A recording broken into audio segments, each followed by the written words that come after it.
नमस्कार, आप देख रहे हैं बिहार तक। मैं हूं आपके साथ सुकन्या सिंह।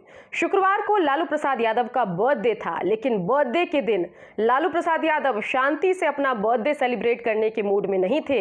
उनको लगा कि चलो इस मौके पर कोई सियासी बिगुल छेड़ दिया जाए और इसी के तहत तेज प्रताप यादव पहुंचे जीतन राम मांझी के घर और उनकी बातचीत कराई फोन के जरिए अपने पिता लालू प्रसाद यादव से। और जब बातचीत हुई तो ये बातचीत 10 से 12 मिनट तक खिंच गई। उसके बाद सियासी गलियारे में चर्चाओं का बाजार गर्म है कि भाई बर्थडे विश करने में तो 10-12 मिनट नहीं लगते हैं। अगर सिर्फ बर्थडे विश करना हो, हालचाल पूछना हो तो 1-2 मिनट में भी वो बात खत्म हो सकती है, ज्यादा से ज्यादा 3-4 मिनट जाएगी। लेकिन 12 मिनट आखिर बात क्या हुई? सूत्रों की माने तो कई तरह की बातें सामने आ रही है। बातें ये भी हो रही है कि लालू प्रसाद यादव ने पहले जीतन राम मांझी से पूछा है कि क्या आप नाराज चल रहे एनडीए से, क्या आपकी कोई नाराजगी है? आप चाहे तो महागठबंधन में आ सकते हैं, हम तो आपको पूरे सरकार की कमान संभालने का भी ऑफर दे रहे हैं। इस तरह की बातें चल रही है। सूत्रों के हवाले से कई पत्रकार जो हैं इस तरह की खबरें बता रहे हैं। कहा यह भी जा रहा है कि सरकार की कमान संभालने के साथ साथ जीतन राम मांझी को यह भी जिम्मेदारी दी गई है कि आप अपने साथ साथ वीआईपी मुकेश सहनी को भी मनाइए। और इन सब के बीच दूसरा सवाल यह उठता है कि अगर आरजेडी इस कवायद में जुटी है, लालू यादव अगर हम वीआईपी को तोड़ रहे हैं, तो आखिर बीजेपी जेडीयू क्या कर रही है?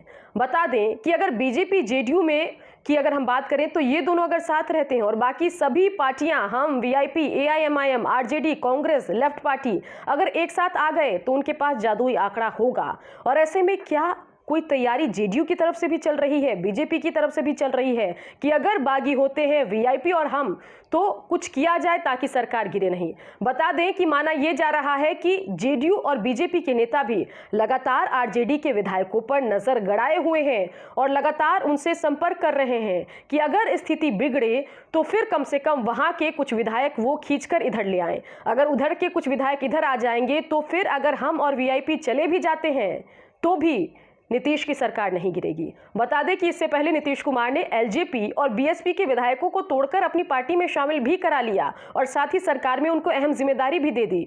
तो ऐसे सियासी गुणागणित लगाने में नीतीश कुमार मंझे हुए खिलाड़ी हैं। हाँ, ये अलग बात है कि लंबे समय बाद पाला जो है सीधे लालू प्रसाद यादव से पड़ा है, वो भी जेल से बाहर आ चुके हैं।